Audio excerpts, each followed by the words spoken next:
2025년 10월 31일 경주에서 역사적인 순간이 펼쳐졌습니다. 중국의 시진핑 주석과 일본의 다카이치 총리가 정상회의 기간 중 양자회담을 가졌죠. 두 나라 사이엔 센카쿠 열도 영유권 분쟁, 역사 인식 문제, 그리고 반도체와 히토류를 둘러싼 경제 전쟁이 깊게 드리워져 있었습니다. 전 세계가 이 회담의 결과를 숨죽이며 지켜보고 있었어요. 그런데 그 긴장의 중심에 한국계 미국인 무역 전문가 한 명이 있었다는 사실을 아는 사람은 거의 없었죠. 그 충격적인 이야기를 들려드리겠습니다. 구독과 좋아요를 눌러주시고 감동의 대한민국이라고 댓글을 남겨주세요. 제이슨 김, 그는 미국에서 활동하는 한국계 미국인 무역 전문가입니다. 36살의 제이슨은 뉴욕 맨해튼 한복판에서 국제무역 컨설팅 회사를 운영하고 있었어요. 그의 사무실 창가에는 작은 태극기 스티커가 붙어 있었죠. 하지만 그날 제이슨은 손을 뻗어 그 스티커를 천천히 떼어냈습니다. 손끝이 떨렸어요. 차가운 유리창에 남은 풀 자국만이 그 자리를 증명하고 있었죠. 회의실 안은 냉랭했습니다. 동료들의 시선이 얼음처럼 차가웠어요. 백인 동료가 던진 질문이 귓가에 맴돌았습니다. 자신이 어디에 속한 사람이냐는 물음이었죠. 제이슨은 대답하지 못했어요. 한국인이라고 말하기엔 너무 오래 미국에 있었고 미국인이라고 말하기엔 피부에 새겨진 정체성이 너무 뚜렷했으니까요.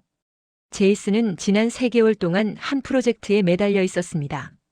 한국의 한 중견 반도체 부품 기업이 중국과 일본 시장에 동시 진출하려는 계획이었죠. 제이슨은 이 프로젝트야말로 자신의 정체성을 증명할 기회라고 믿었어요.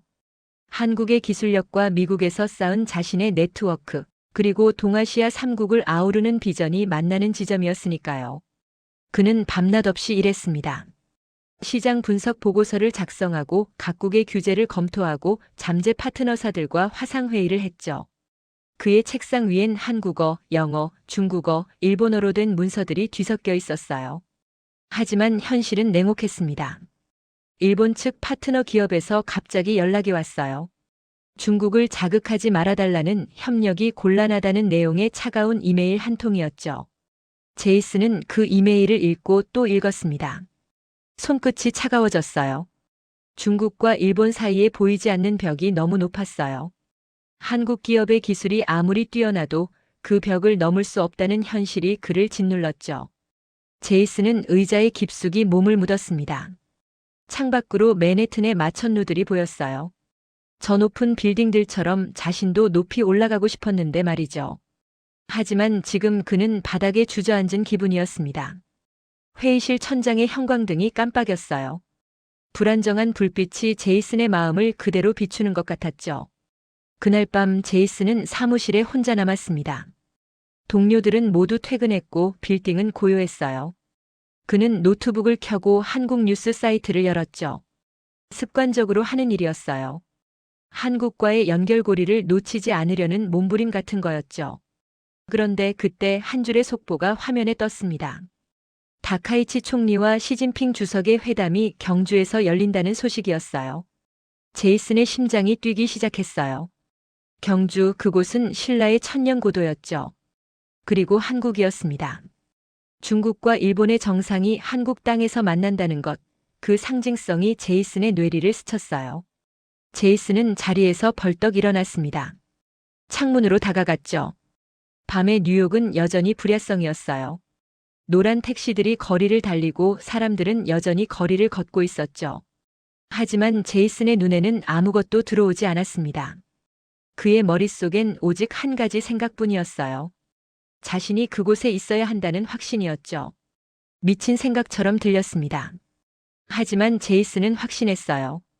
중국과 일본이 만나는 그 자리에 한국 기업의 기술 제안이 있어야 한다고요. 아니, 자신이 있어야 한다고요. 한국계 미국인인 자신이 바로 그 중간자 역할을 할 수 있다고 믿었어요. 제이슨은 책상으로 돌아와 서랍을 열었습니다. 거기엔 한국 기업과 주고받은 문서들이 가득했어요. 기술 사양서, 공급망 분석, 시장 전략 보고서들이죠. 그는 그 문서들을 하나하나 다시 펼쳐봤습니다. 손이 떨렸어요. 하지만 이번엔 두려움 때문이 아니었습니다. 희망 때문이었죠. 아주 작은 실오라기 같은 희망이었지만요. 제이슨은 노트북을 켜고 한국행 항공권을 검색하기 시작했어요. 뉴욕에서 인천까지, 그리고 인천에서 부산까지요. 마우스를 클릭하는 손가락이 떨렸습니다. 하지만 제이슨은 멈췄어요. 현실이 그를 붙잡았죠. 이게 정말 가능한 일일까 하는 회의가 밀려왔습니다. 자신은 그저 작은 컨설턴트일 뿐이고 중일 정상회담은 세계사적 사건이었으니까요. 그 틈에 끼어들 수 있다는 생각 자체가 오만한 게 아닐까 하는 두려움이 엄습했죠. 제이슨은 고개를 떨궜습니다. 키보드 위에 손을 얹은 채 한참을 그대로 있었어요. 시계는 밤 11시를 가리키고 있었죠. 그때 핸드폰이 울렸습니다. 한국에서 온 메시지였어요. 한국 기업의 이사님이 보낸 거였죠. 일본 쪽 반응을 묻는 내용이었고 여전히 이 프로젝트에 희망을 걸고 있다는 말이 담겨 있었습니다. 짧은 메시지였지만 제이슨의 가슴을 쳤어요. 한국에선 여전히 자신을 믿고 있었습니다. 자신의 능력을, 자신의 네트워크를, 그리고 자신의 꿈을 믿어주고 있었던 거예요. 제이슨은 핸드폰을 꽉 쥐었습니다. 화면이 손바닥에 파고드는 느낌이 들었죠. 제이슨은 다시 노트북 앞에 앉았습니다. 이번엔 주저하지 않았어요. 항공권 예매 버튼을 눌렀죠. 뉴욕 공항에서 인천국제공항까지 이틀 후 출발하는 비행기였습니다. 결제 버튼을 누르는 순간 제이슨의 심장이 세차게 뛰었어요. 돌이킬 수 없는 강을 건너는 기분이었죠. 화면에 예매가 완료됐다는 안내가 떴습니다. 제이슨은 깊게 숨을 들이마셨어요. 그리고 천천히 내쉬었죠. 이제 시작이었습니다. 다음 날 아침 제이슨은 사무실에 휴직 신청서를 제출했습니다. 개인 사정으로 2주간 휴직하겠다는 간단한 한 줄이었어요. 상사는 눈썹을 치켜 올렸지만 별말 없이 승인 도장을 찍어줬습니다. 제이슨은 책상을 정리했어요. 3년 동안 앉았던 그 책상을요. 사진 액자 하나, 머그컵 하나, 그리고 펜 몇 자루가 전부였죠. 짐을 챙기는데 10분도 걸리지 않았습니다. 제이슨은 빈 책상을 한참 바라봤어요. 그리고 등을 돌렸죠. 공항으로 가는 택시 안에서 제이슨은 창밖을 내다봤습니다. 맨해튼의 스카이라인이 점점 멀어지고 있었어요. 10년 전 26의 제이슨이 처음 이 도시에 왔을 때가 떠올랐죠. 큰 꿈을 안고 왔었어요. 국제 무역의 중심지에서 성공하겠다는 꿈이었죠. 어느 정도는 이뤘습니다. 작지만 탄탄한 회사를 만들었고 괜찮은 고객들도 확보했어요. 하지만 뭔가 항상 부족했죠. 뿌리가 없는 나무처럼 바람에 흔들리는 기분이었어요. 한국인도 아니고 미국인도 아닌 경계에 선 사람의 외로움이었습니다. 한국 기업의 기술 제안서를 다시 읽었습니다. 반도체 부품 공급망을 재편하는 내용이었어요. 중국의 히토류 의존도를 줄이고 일본의 정밀 가공 기술과 협력하며 한국의 중간재 기술을 활용하는 방안이었죠. 이론적으론 완벽했습니다. 세 나라가 각자의 강점을 살리면서도 서로에 대한 의존도를 분산시킬 수 있는 구조였어요. 하지만 현실에서 이걸 실현하는 건 별개의 문제였죠. 정치적 긴장, 역사적 앙금, 경제적 이해관계가 복잡하게 얽혀 있었으니까요. 탑승 안내 방송이 나왔습니다. 제이슨은 노트북을 닫고 일어섰어요. 줄을 서서 탑승권을 스캔했죠. 비행기 안으로 들어서는 순간 제이슨은 뒤를 돌아봤습니다. 게이트 너머로 뉴욕이 있었어요. 아니, 정확히는 보이지 않았지만 거기 있다는 걸 알고 있었죠. 10년을 보낸 도시였습니다. 하지만 이제 제이슨은 다른 곳으로 향하고 있었어요. 자신의 뿌리가 있는 곳으로요. 인천공항에 내린 제이슨의 첫 감각은 습한 공기였습니다. 10월 말에 한국은 뉴욕보다 따뜻했어요. 아니, 온도의 문제가 아니었을지도 몰라요. 고국의 공기가 피부에 닿는 느낌이었죠. 제이슨은 입국장을 빠져나오며 깊게 숨을 들이마셨습니다. 한국어 안내방송이 귓가에 울렸어요. 어릴 적 엄마가 해주던 말들이 떠올랐죠. 제이슨의 가족은 그가 10살 때 미국으로 이민을 갔었어요. 26해 만에 제이슨은 다시 한국 땅을 밟고 있었습니다. 공항 밖으로 나오자 부산행 고속버스 터미널 표지판이 보였어요. 제이슨은 티켓을 끊었습니다. 다음 버스까지 30분이 남았죠. 그는 대합실 의자에 앉아 핸드폰을 꺼냈어요. 한국 기업 이사님께 도착했다는 메시지를 보냈습니다. 답장은 금방 왔어요. 내일 오전 회사에서 만나자는 내용이었죠. 제이슨은 핸드폰 화면을 오래 바라봤습니다. 내일이면 모든 게 결정될 거예요. 한국 기업이 자신의 제안을 받아들일지 아니면 무모한 시도라며 거절할지요. 버스는 고속도로를 달렸습니다. 창밖으로 한국의 밤 풍경이 스쳐 지나갔어요. 높은 아파트 단지들, 네온 사인이 빛나는 간판들, 그리고 산의 윤곽선이 어둠 속에 희미하게 보였죠. 제이슨은 이 풍경들을 기억하고 있었어요. 어렴풋이요. 어린 시절의 기억은 희미했지만 뭔가 익숙한 느낌이 가슴 한편에 자리 잡고 있었습니다. 버스 안은 조용했어요. 승객 대부분이 잠들어 있었죠. 하지만 제이슨은 잠들 수 없었습니다. 머릿속이 너무 복잡했어요. 부산역에 도착한 건 새벽 1시였습니다. 제이슨은 택시를 타고 서면의 한 비즈니스 호텔로 향했어요. 체크인을 하고 방에 들어섰죠. 작은 방이었지만 깨끗했습니다. 제이슨은 캐리어를 풀지도 않은 채 침대에 주저앉았어요.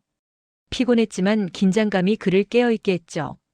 그는 노트북을 꺼내 다시 한번 제안서를 검토하기 시작했습니다. 문장 하나하나를 다듬었어요. 숫자들을 재확인했죠.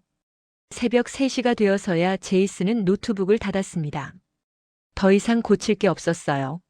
아니, 더 이상 고치면 오히려 망칠 것 같았죠. 알람이 울렸을 때 제이슨은 거의 잠들지 못한 상태였습니다. 2시간 정도 눈을 붙였을까요? 샤워를 하고 정장을 꺼내 입었어요. 거울 앞에 선 제이슨은 자신의 모습을 오래 바라봤습니다. 지친 얼굴이었지만 눈빛만큼은 살아있었어요. 제이슨은 넥타이를 매며 스스로에게 다짐했습니다. 오늘 모든 걸 걸겠다고요. 실패하더라도 최선을 다했다고 말할 수 있을 만큼 노력하겠다고요. 한국 기업의 본사는 부산 센텀시티에 있었습니다. 제이슨은 택시를 타고 그곳으로 향했어요. 아침 햇살이 해운대 바다를 비추고 있었죠. 반짝이는 바다가 눈부셨습니다. 택시 기사님이 말을 걸어왔어요. 어디서 왔냐고 관광이냐고 물었죠. 제이슨은 미국에서 왔다고 일 때문에 왔다고 짧게 답했습니다. 기사님은 고개를 끄덕이며 더 이상 묻지 않았어요. 회사 건물 앞에서 내렸을 때 제이슨의 손은 땀으로 축축했습니다. 그는 손수건으로 손을 닦았어요. 깊게 숨을 들이마시고 로비로 들어갔죠. 리셉션 직원에게 약속이 있다고 말했습니다. 직원은 전화를 걸어 확인했고 곧 안내를 받아 엘리베이터를 탔어요. 12층이었습니다. 엘리베이터가 올라가는 동안 제이슨의 심장은 점점 빨리 뛰었어요. 문이 열렸습니다. 복도 끝에 회의실이 보였어요. 제이슨은 천천히 걸어갔습니다. 각 걸음마다 결심이 단단해졌죠. 회의실 문을 열자 3명의 사람이 앉아 있었습니다. 이사님 그리고 2명의 임원이었어요.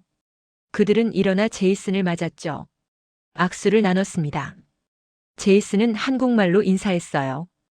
어색했지만 진심이 담긴 인사였죠. 회의가 시작됐습니다. 제이슨은 노트북을 켜고 프레젠테이션을 시작했어요. 중국과 일본의 정상회담이 경주에서 열린다는 사실, 그리고 그것이 얼마나 중요한 기회인지를 설명했죠. 한국 기업의 기술이 두 나라 사이의 긴장을 완화할 수 있는 열쇠가 될 수 있다고 강조했습니다. 반도체 공급망의 재편, 히토류 의존도 감소, 그리고 동아시아 기술 협력의 새로운 모델이 될 수 있다고요. 제이슨의 목소리는 떨렸지만 확신에 차 있었습니다. 이사님은 팔짱을 끼고 제이슨의 발표를 들었어요. 표정은 읽기 어려웠죠. 임원 한 명이 질문을 던졌습니다. 정상회담에 어떻게 접근할 것이냐는 물음이었어요. 제이슨은 준비한 답을 말했죠. 공식 채널은 아니지만 회담 관계자들에게 접근할 수 있는 루트가 있다고요. 사실 그건 반쯤 거짓말이었습니다. 루트라고 할 만한 건 없었어요. 하지만 제이슨은 만들 수 있다고 믿었죠. 아니, 만들어야 했어요. 침묵이 흘렀습니다. 길고 무거운 침묵이었어요. 이사님이 입을 열었습니다. 제이슨 씨의 열정은 인정하지만 현실적으로 가능한 일인지 의문이 든다고 말했어요. 정상회담이라는 건 국가 간의 문제이고 민간 기업이 끼어들 여지가 별로 없다는 거였죠. 제이슨은 고개를 끄덕였습니다. 그 말이 맞았어요. 하지만 제이슨은 포기하지 않았습니다. 그는 다시 말을 이었죠. 공식 회담장은 어렵겠지만 비공식 접촉은 가능하다고요. 회담 전후로 관계자들이 움직이는 동선이 있을 거고 그 틈을 노릴 수 있다고요. 이사님은 잠시 생각에 잠겼습니다. 그러더니 다른 두 임원과 눈빛을 교환했어요. 뭔가 무언의 합의가 이루어지는 것 같았죠. 이사님이 다시 입을 열었습니다. 하루만 시간을 달라고요. 내부적으로 논의를 해봐야 한다고요. 제이슨은 알겠다고 답했습니다. 회의가 끝났어요. 제이슨은 일어나 다시 한번 인사를 하고 회의실을 나왔죠. 복도를 걸어 나오는 제이슨의 다리가 후들거렸습니다. 긴장이 풀리면서 온몸에 힘이 빠져나가는 느낌이었어요. 엘리베이터를 타고 로비로 내려왔죠. 밖으로 나오자 햇살이 따가웠습니다. 제이슨은 근처 카페로 들어가 아메리카노를 주문했어요. 구석 자리에 앉아 커피를 마시며 창밖을 바라봤죠. 사람들이 분주하게 오가고 있었습니다. 모두 자기 삶을 살고 있었어요. 제이슨은 문득 자신이 무모한 일을 벌이고 있는 건 아닌가 하는 생각이 들었습니다. 핸드폰이 울렸어요. 미국에서 온 메시지였습니다. 사무실 동료가 보낸 거였죠. 제이슨이 갑자기 휴직을 내서 궁금하다는 내용이었어요. 괜찮냐는 물음도 있었죠. 제이슨은 답장을 보냈습니다. 괜찮다고 개인적으로 처리할 일이 있어서 한국에 왔다고요. 거짓말은 아니었어요. 하지만 전부를 말한 것도 아니었죠. 제이슨은 핸드폰을 내려놓고 다시 창밖을 바라봤습니다. 오후 내내 제이슨은 부산 거리를 걸었습니다. 광안리 해변까지 걸어갔어요. 파도 소리가 들렸죠. 바람이 얼굴을 스쳤습니다. 제이슨은 모래사장에 앉아 바다를 바라봤어요. 수평선 너머엔 뭐가 있을까요? 일본이 있겠죠. 그리고 더 멀리엔 미국도 있을 거예요. 제이슨은 두 세계 사이에 서 있었습니다. 어느 쪽에도 완전히 속하지 못한 채로요. 하지만 어쩌면 그게 자신의 강점일 수도 있다는 생각이 들었어요. 경계에 선 사람만이 다리를 놓을 수 있으니까요. 해가 지고 있었습니다. 노을이 바다를 붉게 물들였어요. 제이슨은 자리에서 일어났죠. 호텔로 돌아가야 했습니다. 내일 답을 받을 거예요. 승낙이든 거절이든요. 제이슨은 걸음을 옮겼습니다. 발걸음이 무거웠지만 멈출 수는 없었어요. 다음 날 아침 핸드폰이 울렸습니다. 제이슨은 벌떡 일어나 핸드폰을 집어들었어요. 한국 기업 이사님에게서 온 메시지였습니다. 오늘 오후에 다시 만나자는 내용이었죠.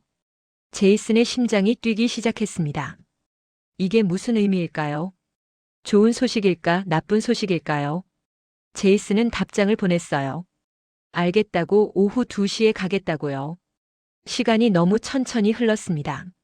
제이슨은 호텔방에서 계속 시계만 쳐다봤어요. 점심도 제대로 먹지 못했죠. 뱃속이 울렁거렸습니다. 1시가 되자 제이슨은 호텔을 나섰어요. 너무 일찍이었지만 가만히 있을 수가 없었죠. 택시를 타고 회사로 향했습니다. 건물 앞에 도착한 건 1시 30분이었어요. 제이슨은 근처를 걸으며 시간을 보냈습니다. 손에 땀이 났어요. 2시 정각 제이슨은 다시 회의실에 앉아 있었습니다. 이번엔 이사님만 계셨어요. 두 사람만의 자리였죠. 이사님은 차 한 잔을 제이슨 앞에 내려놓았습니다. 녹차였어요. 김이 모락모락 피어올랐죠. 이사님이 입을 열었습니다. 밤새 고민을 많이 했다고요. 임원들과도 여러 차례 논의했다고요. 제이슨은 숨을 죽이고 들었습니다. 이사님은 말을 이었어요. 솔직히 말하면 이건 무모한 시도라고요. 성공 가능성도 낮고 리스크도 크다고요. 하지만 제이슨 씨의 열정을 보고 결심했다고요. 한번 해보자고요. 제이슨의 눈이 커졌습니다.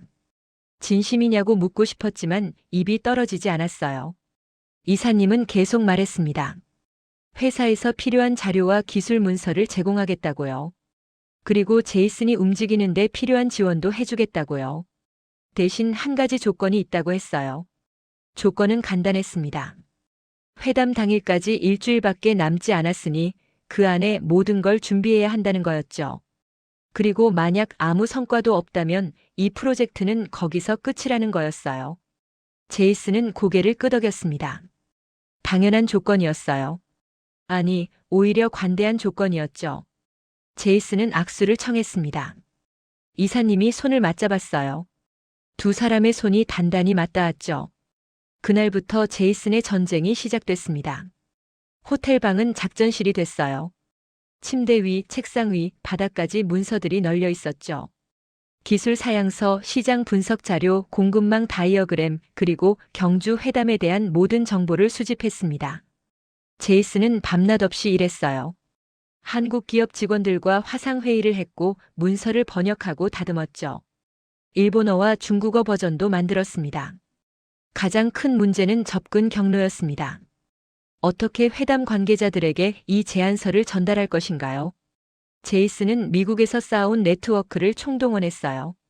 무역 박람회에서 만났던 일본 상사 직원, 중국 정부 싱크탱크와 연결된 학자, 그리고 한국 외교부에 아는 사람이 있다는 대학 선배까지요.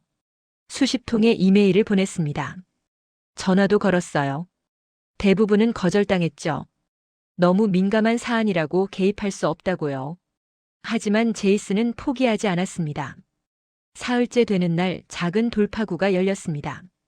일본 상사 직원이 연락을 해왔어요. 직접 도울 수는 없지만 일본 대표단 수행 비서의 연락처를 알려줄 수 있다고요. 제이슨은 뛸 듯이 기뻤습니다. 작은 실말이었지만 그걸로 충분했어요. 제이슨은 그 비서에게 메일을 보냈습니다. 정중하고 간결한 메일이었죠. 한국 기업의 기술 협력 제안이 있으니 검토해 주실 수 있겠냐는 내용이었어요. 답장이 온 건 이틀 후였습니다. 짧은 메일이었어요. 자료를 보내달라는 내용이었죠. 제이슨은 손을 떨며 첨부 파일을 준비했습니다. 가장 핵심적인 내용만 담은 요약본이었어요. 10페이지짜리 문서였죠. 제이슨은 그 문서를 보내기 전에 10번도 넘게 검토했습니다. 오타는 없는지, 표현은 정확한지, 숫자는 맞는지요. 모든 게 완벽해야 했어요. 실수할 여지가 없었으니까요. 발송 버튼을 누르는 순간 제이슨의 심장이 멎는 것 같았습니다. 이메일이 전송됐어요. 제이슨은 노트북 화면을 멍하니 바라봤죠. 이제 기다리는 수밖에 없었습니다. 답장이 올까요? 아니면 그냥 무시당할까요? 제이슨은 모르겠어요. 하지만 할 수 있는 건 다 했습니다. 회담 이틀 전 제이슨은 경주로 향했습니다. 한국 기업 이사님도 함께였어요. 회담장 근처에서 대기하기로 한 거였죠. 혹시 모를 기회를 잡기 위해서요. 기차 안에서 제이슨은 창밖을 바라봤습니다. 가을 풍경이 지나갔어요. 논밭과 작은 마을들 그리고 산들이요. 한국의 시골 풍경은 평화로웠습니다. 하지만 제이슨의 마음은 전혀 평화롭지 않았어요. 경주에 도착했습니다. 천년 고도의 공기는 달랐어요. 역사가 느껴졌죠. 제이슨과 이사님은 호텔에 체크인했습니다. 회담장과 가까운 곳이었어요. 짐을 풀고 두 사람은 회담 일정표를 다시 확인했죠. 내일 오후 3시 양자회담이 시작될 예정이었습니다. 그 전에 뭔가 해야 했어요. 하지만 뭘 해야 할지 제이슨도 명확히 알지 못했습니다. 그날 밤 제이슨은 잠들지 못했습니다. 호텔 창문으로 경주의 밤이 보였어요. 고요했죠. 제이슨은 핸드폰을 들여다봤습니다. 메일함을 확인했어요. 새 메일은 없었습니다. 일본 비서로부터 아무 답장도 오지 않았죠. 제이슨은 한숨을 내쉬었습니다. 여기까지 온 게 헛수고가 될까요? 두려움이 밀려왔어요. 하지만 제이슨은 고개를 저었습니다. 아직 끝나지 않았어요. 내일이 있었으니까요. 회담 당일 아침 제이슨은 새벽 5시에 눈을 떴습니다. 정확히는 밤새 뒤척이다가 포기하고 일어난 거였어요. 창밖은 아직 어두웠죠. 제이슨은 세면대 앞에 섰습니다. 거울 속 자신의 얼굴을 바라봤어요. 핏기 없는 창백한 얼굴이었죠. 눈 밑엔 다크서클이 짙게 드리워져 있었습니다. 제이슨은 찬물로 얼굴을 씻었어요. 차가운 물이 피부를 때렸지만 정신은 또렷해지지 않았습니다. 긴장감이 온몸을 짓누르고 있었어요. 6시 제이슨은 호텔 로비로 내려갔습니다. 이사님이 이미 와 있었어요. 손에 커피 2잔을 들고 계셨죠. 제이슨에게 한 잔을 건넸습니다. 두 사람은 말없이 커피를 마셨어요. 무슨 말을 해야 할지 몰랐죠. 아니, 할 말은 많았지만 입 밖으로 꺼낼 수가 없었습니다. 로비 창문 너머로 동이 트기 시작했어요. 경주의 아침이 밝아오고 있었죠. 7시 두 사람은 호텔을 나섰습니다. 회담장 주변을 둘러보기 위해서였어요. 경호가 삼엄했습니다. 경찰 차량들이 곳곳에 배치되어 있었고 경찰관들이 도로를 통제하고 있었죠. 제이슨과 이사님은 회담장에서 몇 블록 떨어진 곳에서 멈춰 섰습니다. 더 이상은 갈 수 없었어요. 바리케이드가 쳐져 있었으니까요. 제이슨은 그 너머를 바라봤습니다. 회담장 건물이 멀리 보였어요. 저 안에서 오늘 역사가 만들어질 거예요. 그리고 제이슨은 저 벽 밖에 서 있었습니다. 이사님이 말을 걸어왔어요. 지금이라도 돌아가는 게 어떻겠냐고. 이미 충분히 노력했다고요. 제이슨은 고개를 저었습니다. 여기까지 왔는데 포기할 수 없다고. 마지막까지 방법을 찾아보겠다고요. 이사님은 한숨을 쉬었지만 더 이상 말리지 않았습니다. 두 사람은 근처 카페로 들어갔어요. 시간을 보내기 위해서였죠. 카페 창가 자리에 앉아 제이슨은 핸드폰을 또 확인했습니다. 메일함을 열었어요. 새 메일이 하나 와 있었습니다. 제이슨의 심장이 멎는 듯 했죠. 발신자를 확인했어요. 일본 대표단 수행 비서였습니다. 제이슨은 손이 떨려서 핸드폰을 제대로 잡을 수가 없었어요. 이사님이 무슨 일이냐고 물었지만 제이슨은 대답하지 못했습니다. 그저 메일을 열었어요. 내용은 짧았습니다. 제안서를 검토했고 흥미롭다는 내용이었어요. 하지만 공식 회담에서 다루기엔 시간이 부족하다는 얘기도 있었죠. 대신 회담 후 비공식 만찬 자리에서 언급할 수 있도록 총리 보좌관에게 전달하겠다는 내용이었습니다. 제이슨의 눈이 커졌어요. 이게 무슨 의미일까요? 완전한 성공은 아니지만 문이 열렸다는 뜻이었죠. 제이슨은 이사님에게 핸드폰을 보여줬습니다. 이사님도 놀란 표정을 지었어요. 하지만 기쁨도 잠시, 현실이 다시 제이슨을 붙잡았습니다. 비공식 만찬이라고요. 그게 어디서 열리는지, 언제 열리는지도 모르잖아요. 제이슨은 답장을 썼습니다. 만찬 장소와 시간을 물어봤죠. 하지만 답은 오지 않았습니다. 시간이 흘렀어요. 10시, 11시 정오가 지났죠. 제이슨과 이사님은 카페에서 나와 회담장 근처를 배회했습니다. 뭔가 할 수 있는 게 있을까 싶어서였어요. 하지만 경호는 더욱 삼엄해졌고 접근할 틈은 전혀 없었습니다. 오후 2시 회담장 앞에 차량 행렬이 도착하기 시작했습니다. 경찰 오토바이가 선두에 섰고 검은색 세단들이 줄지어 들어왔어요. 제이슨은 바리케이드 너머로 그 광경을 지켜봤습니다. 기자들이 카메라를 들이댔고 플래시가 터졌죠. 시진핑 주석이 차에서 내렸습니다. 곧이어 다카이치 총리도 도착했어요. 두 정상이 악수를 나눴죠. 역사적인 순간이었습니다. 하지만 제이슨은 그저 바라볼 수밖에 없었어요. 손에 든 가방 속엔 기술 제안서가 들어있었지만 그걸 전달할 방법이 없었습니다. 회담이 시작됐습니다. 오후 3시였어요. 제이슨과 이사님은 근처 식당으로 들어갔습니다. 식사를 할 기분은 아니었지만 어딘가에 있어야 했으니까요. 두 사람은 테이블에 앉아 멍하니 창밖만 바라봤어요. 시간이 너무 천천히 갔습니다. 매 순간이 고문 같았죠. 제이슨은 계속 핸드폰을 확인했어요. 하지만 새 메일은 오지 않았습니다. 5시 회담이 끝났다는 뉴스가 떴습니다. 제이슨은 기사를 읽었어요. 양국이 건설적인 대화를 나눴다는 내용이었죠. 구체적인 성과는 언급되지 않았습니다. 외교적 수사뿐이었어요. 제이슨은 한숨을 내쉬었습니다. 이제 비공식 만찬만 남았어요. 하지만 그게 어디서 열리는지 여전히 모르고 있었습니다. 6시 핸드폰이 울렸습니다. 문자 메시지였어요. 낯선 번호였죠. 제이슨은 메시지를 열었습니다. 짧은 내용이었어요. 호텔 이름과 시간이 적혀 있었습니다. 경주 시내의 한 특급 호텔이었어요. 7시 30분이라고 적혀 있었죠.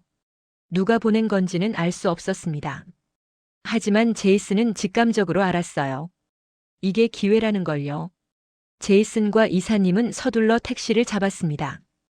호텔로 향했어요. 차 안에서 제이슨은 가방을 열어 문서를 다시 확인했습니다. 모든 게 제자리에 있었어요. 7시 정각 호텔에 도착했습니다. 화려한 로비였어요. 샹들리에가 천장에 매달려 있었고 대리석 바닥이 빛났죠. 제이슨은 깊게 숨을 들이마셨습니다. 이사님이 어깨를 토닥였어요. 두 사람은 로비를 가로질러 엘리베이터로 향했습니다. 하지만 문제가 있었어요. 어느 층에 가야 하는지 몰랐던 거예요. 메시지엔 시간만 적혀 있었지 장소는 명확하지 않았죠. 제이슨은 당황했습니다. 프런트 데스크 직원에게 물어볼까 생각했지만 그러면 수상하게 보일 게 뻔했어요.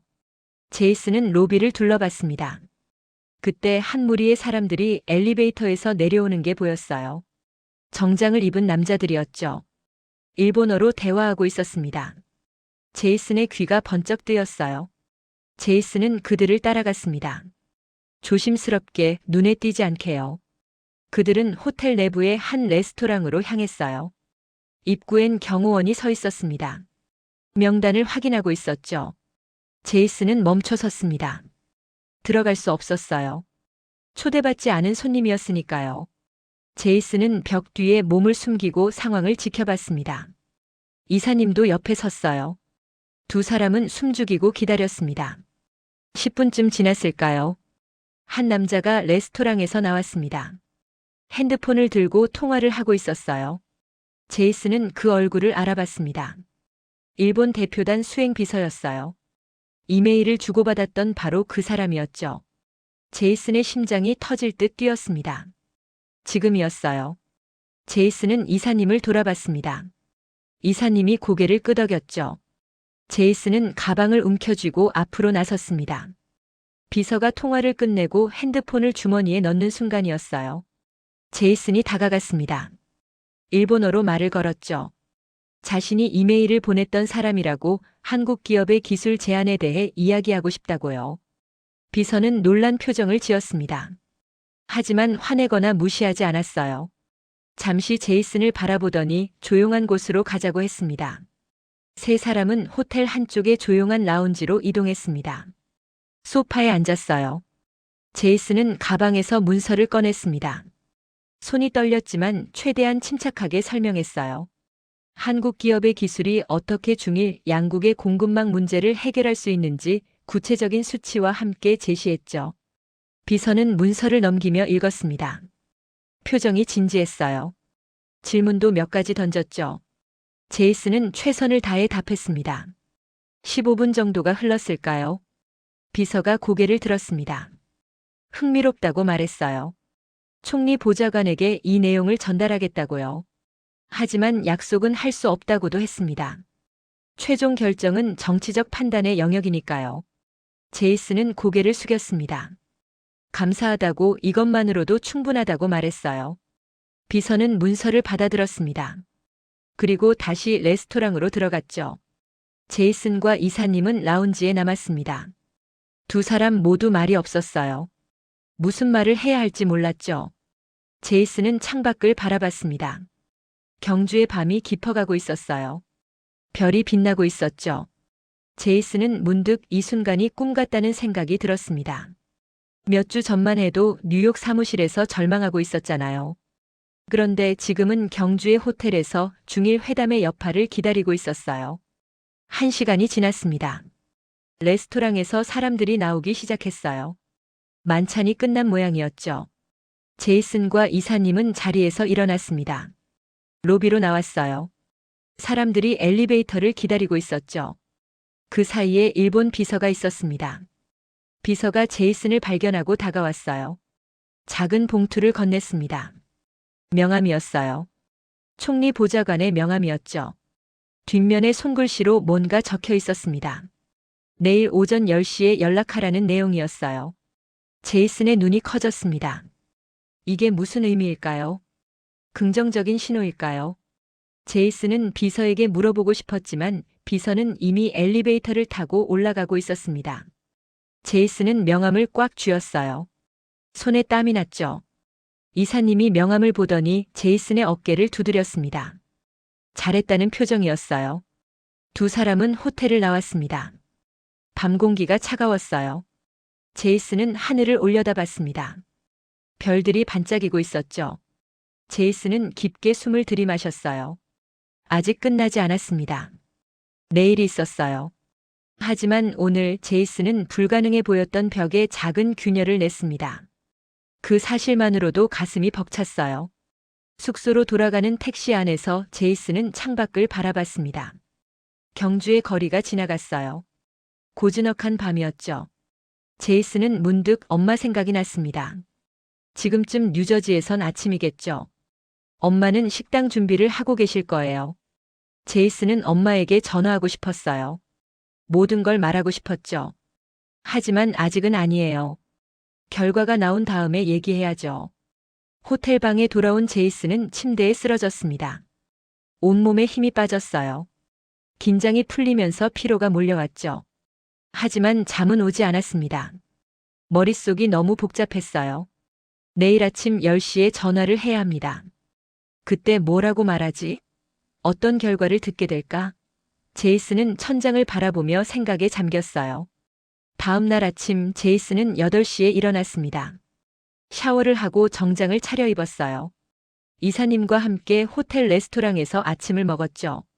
식사는 목구멍으로 넘어가지 않았습니다. 제이슨은 커피만 마셨어요. 손에 든 커피잔이 덜덜 떨렸죠. 9시 50분 제이슨은 호텔 방에 혼자 앉아 있었습니다. 핸드폰을 손에 쥐고요. 이사님은 밖에서 기다리고 있었어요. 제이슨은 명함을 꺼냈습니다. 적힌 번호를 확인했죠.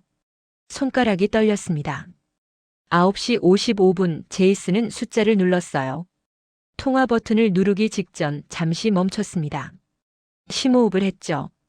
그리고 버튼을 눌렀습니다. 신호음이 울렸어요. 한 번, 두 번, 세 번.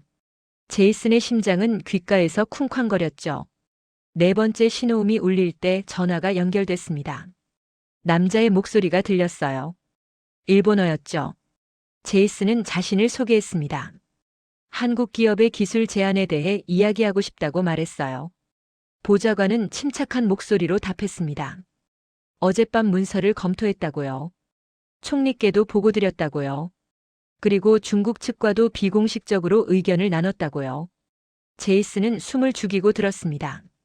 보좌관의 다음 말이 모든 걸 결정할 거예요. 보좌관은 잠시 말을 멈췄습니다.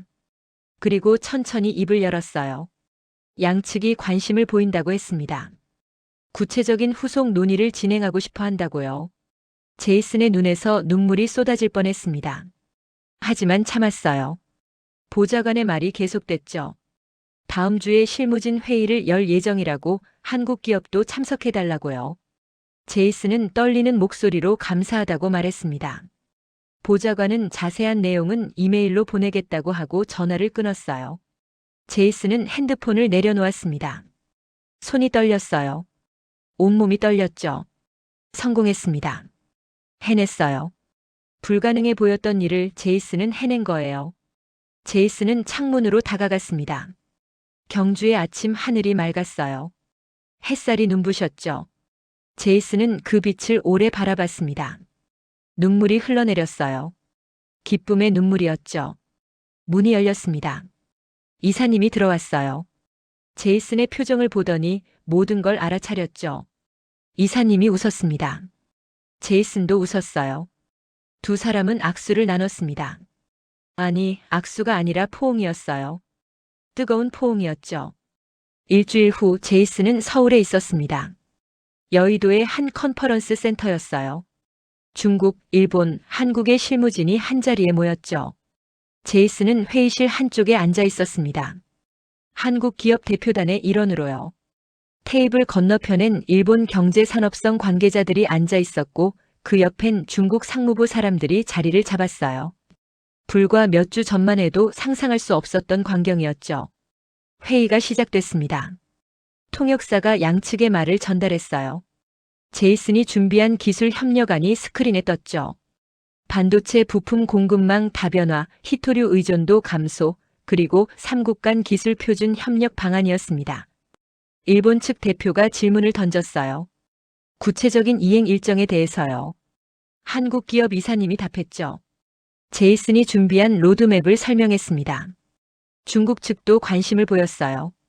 몇 가지 조건을 제시했지만 전반적으로 긍정적이었죠. 회의는 4시간 동안 이어졌습니다.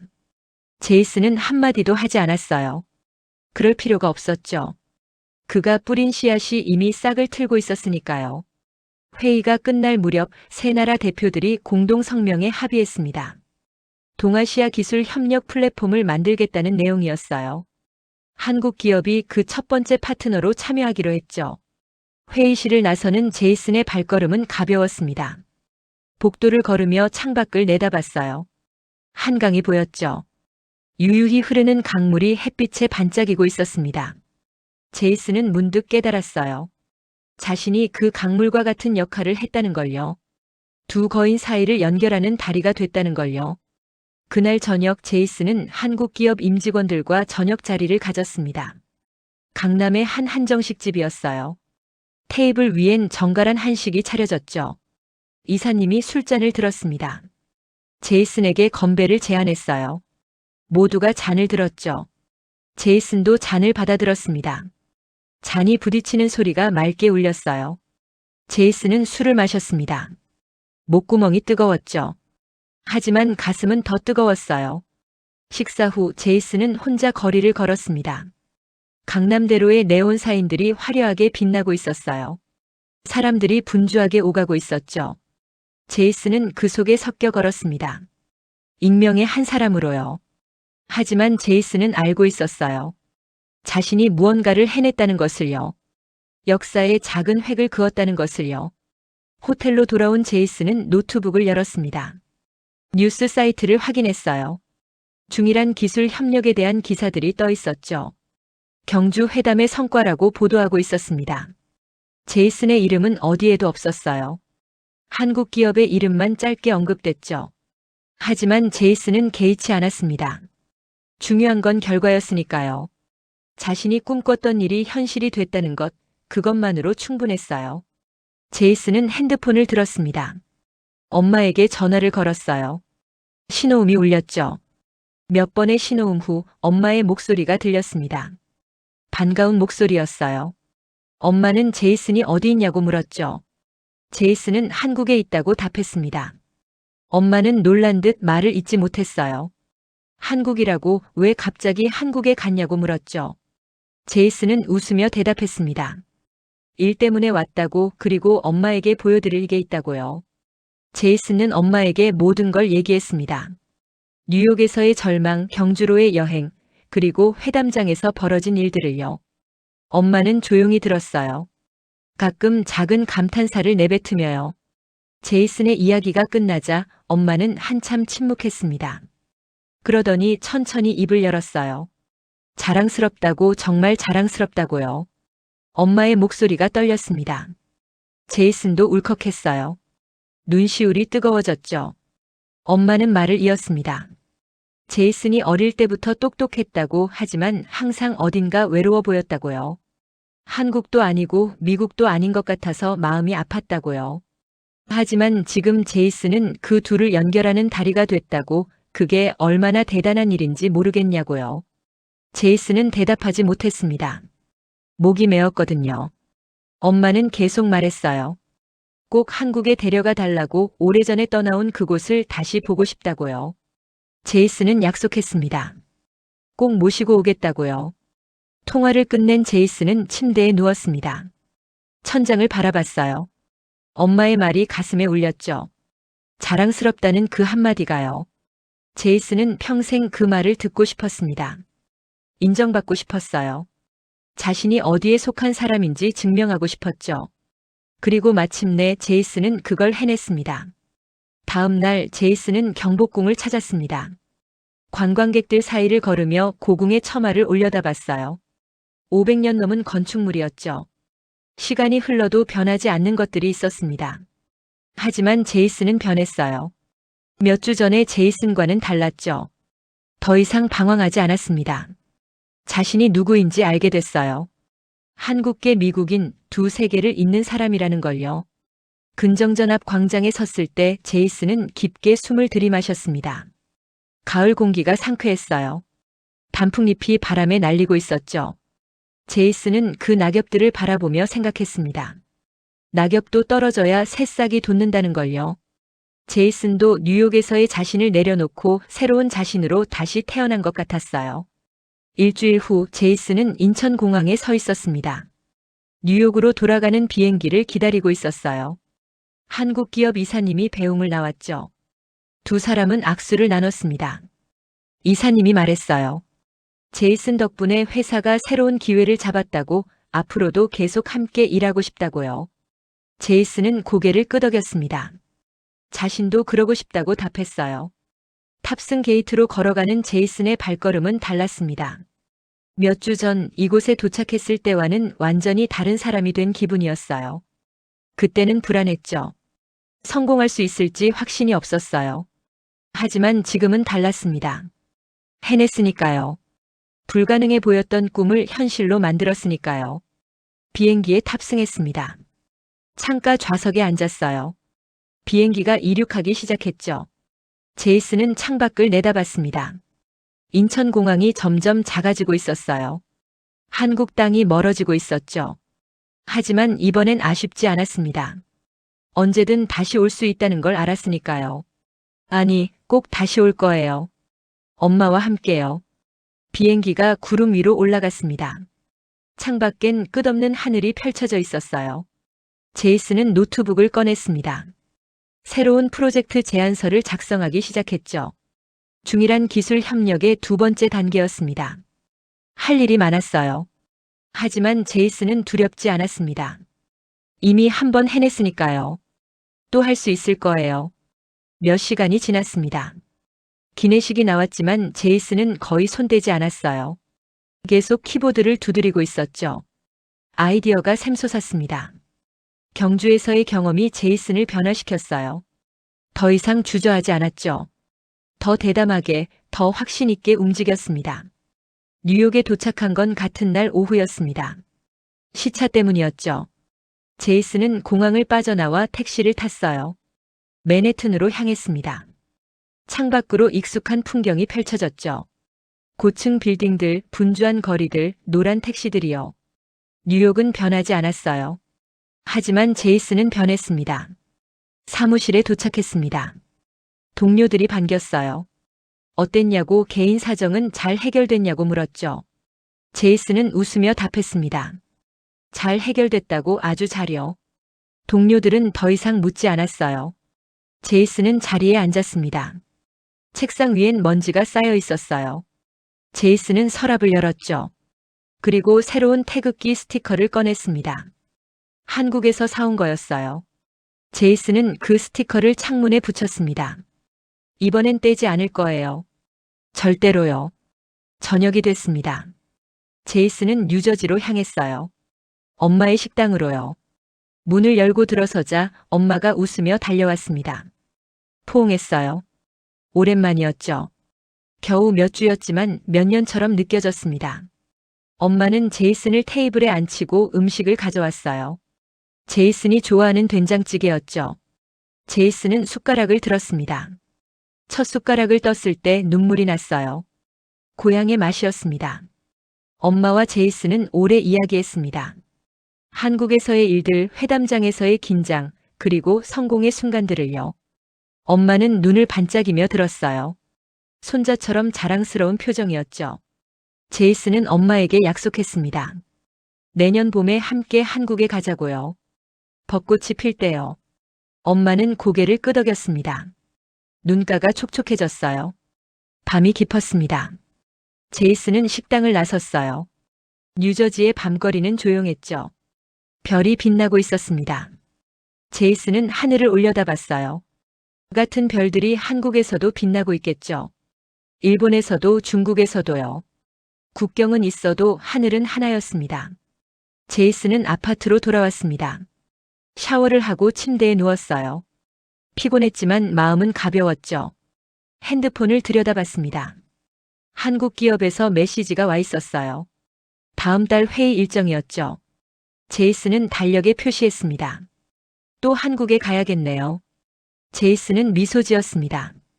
잠들기 전 제이슨은 창밖을 바라봤습니다. 뉴욕의 불빛들이 깜빡이고 있었어요. 저 너머 어딘가에 한국이 있었죠. 제이슨의 뿌리가 있는 곳이요. 하지만 제이슨은 여기에도 뿌리를 내렸습니다. 두 곳 모두에요. 제이슨은 더 이상 뿌리 없는 나무가 아니었어요. 두 개의 뿌리를 가진 나무였죠. 그리고 그 두 뿌리가 제이슨을 더 단단하게 만들었습니다. 한 달 후 뉴스에 보도가 났습니다. 중국, 일본, 한국이 반도체 공급망 협력 양해각서에 서명했다는 내용이었어요. 역사적인 합의라고 언론들이 떠들어댔죠. 제이슨은 그 뉴스를 사무실에서 봤습니다. 동료들은 몰랐어요. 제이슨이 그 시작점에 있었다는 걸요. 하지만 괜찮았습니다. 제이슨 자신이 알고 있으니까요. 그날 저녁 제이슨은 창가에 섰습니다. 태극기 스티커가 석양빛을 받아 빛나고 있었어요. 제이슨은 그 스티커를 손으로 살짝 만졌습니다. 따뜻했죠. 제이슨은 웃었습니다. 그리고 고개를 들었어요. 내일도 모레도 제이슨은 계속 나아갈 거예요. 두 세계를 잇는 다리로서요. 그게 제이슨의 꿈이고 제이슨의 운명이었습니다. 창밖으로 해가 지고 있었습니다. 노을이 하늘을 붉게 물들였어요. 아름다운 저녁이었죠. 제이슨은 그 노을을 오래 바라봤습니다. 그리고 천천히 미소 지었어요. 한국이 그 중심에 있었고 제이슨도 그 안에 있었습니다. 이제 제이슨은 알았어요. 자신이 어디에 속한 사람인지를요. 바로 이곳 두 세계의 다리 위에요. 불빛 하나가 부드럽게 켜졌습니다. 여운이 남았어요. 제이슨은 천천히 고개를 끄덕이며 내일을 향해 걸어갔습니다. 감동특별시의 이야기는 여러분의 구독과 좋아요, 작은 관심으로 이루어집니다.